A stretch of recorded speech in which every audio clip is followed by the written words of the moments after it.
Welcome back, everybody. This is your Feel Good Breakfast Show. It is Health Tuesday, and this morning we're talking about eating for a healthy pregnancy. I know it can be overwhelming, but it isn't that hard. This morning, dietitian Megan Pence-Clates, a good friend of ours, is connecting with us to share some key nutritional tips. Good morning, Megan. How are you doing? Good morning. It's great to be here from a rainy Cape Town, right? Yes, definitely. Loving the hair change. You look so different. Thank you. Thank you. Breastfeeding. I didn't grow long again. Let's talk about breastfeeding. It can be very overwhelming. I remember my breastfeeding journey. There's so many tips people want to give you, advice when it comes to what you should be eating. But from your sound advice, what are some of the nutritional changes you should be making when you are going to be considering breastfeeding? That's a very good question. And when we breastfeed, we definitely have a higher requirement for energy as well as protein. So those are the two of the nutrients, together with additional vitamins and minerals, particularly things like calcium and iron. So it is like really important to ensure that a person, firstly, during your breastfeeding, while you're breastfeeding, that you eat at least, 5 small meals a day, and as much variety as possible. So all your different food groups, incorporate all of them. And if you are leaving one out, ensure that you are either taking some or other supplementation, or if not, that you have already spoken to someone and you've got an alternative food that you can use that contains those nutrients. And then, of course, very, very importantly, is to stay hydrated during breastfeeding as well, because that also ensures, and helps with a good milk supply. Oh, absolutely. Now, when it comes to caffeine and maybe just alcohol, we know it's a big no-no when you are pregnant. Do the same rules apply as when you're pregnant? Well, pretty much. With the caffeine, remember that actually it can go, into the milk as well, so it can have that stimulant effect.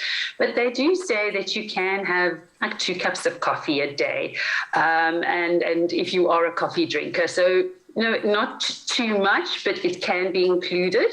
And then, of course, yes, with alcohol, the best way to go is not drinking alcohol. That's the safest option when breastfeeding. If people do decide to have a glass of something, then please do remember that you should rather express beforehand or feed beforehand. And if you have something like a glass of alcohol, then try not to feed for the next 2 or 4 hours at least, because it actually has its peak in the bloodstream after an hour as well. So it's best not to if you can.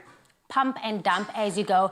Now, let's talk about allergies, because certain babies have certain allergies. I remember growing up, I was allergic to shellfish, I was allergic to fish, and that was always a concern for me. I thought, like, Luca is going to be allergic to these things. It turns out he's actually allergic to strawberries and berries. How weird, right? But how do you determine if your baby is allergic to the foods you consume, or maybe just certain food groups? Well, the first thing I want to say is if you're breastfeeding, your breast milk has got loads of what we call immunoglobulins in, which help to boost your immune system. So it's actually really great. So that firstly you need to keep in mind. So you really are, helping if there is like an incidence of things like allergies and so on. But I want you to know as well, with breastfeeding, the incidence of allergies are much lower. And it's more typically that we see that it might be something like, cow's milk or dairy that could play a role. But always remember, don't just exclude something. The best way to do it is look at some of the symptoms that your baby might be experiencing. And obviously those are quite varied. It could be anything gastrointestinal. It could be something like eczema or hives.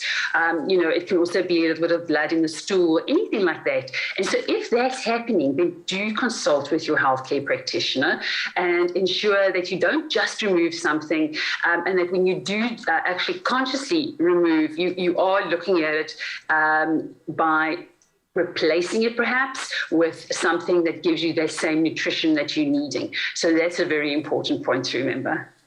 Now, for those, because sometimes women feel so overwhelmed with the breastfeeding journey that they are unable to breastfeed, is it safe to use unpasteurized milk, or what would you say the next steps are if they aren't able to breastfeed? Yeah, so in the slight event that they might not be then definitely at this point in time, the recommendation also from the World Health Organization is not to use something like unpasteurized milk. So it might have a lot of benefits to it, but unfortunately it also has a lot of, bacteria. And so that's important to keep in mind. So we always look at pasteurization. But in terms of just, looking at milk, so I'm going to now assume we're looking at something like cow's milk. And in that instance, and most of just your milk that comes from the mammals, especially in your babies in the first year of life, there is not sufficient nutrients. So you really want to then look at something like, a milk bank, for example, or then speak to your healthcare practitioner if there is a suitable alternative to breastfeeding. And that would be the better way to go, to ensure that firstly it's very hygienic and that it meets all babies' nutritional requirements. What I'm getting from this is if mom eats good, it's good for the baby. You can agree to this, right? 100%. And you know what, you actually, with the breastfeeding, if mom's looking after herself and she's ensuring a good balanced diet, and a good multivitamin is never a bad idea. If she's a bit concerned about anything, if she's leaving out some foods that she's already spoken to a healthcare practitioner to decide what to actually put in the place of that, then she is doing a fabulous job staying hydrated and giving her baby the best start.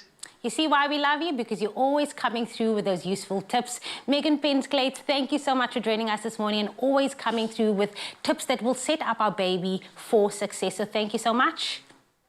Lovely being with you. Thank you. There we go. Mom's setting up baby for successful tips is coming to you. It is useful. And that was dietitian Megan Pensklate coming to you on your Feel Good Breakfast Show.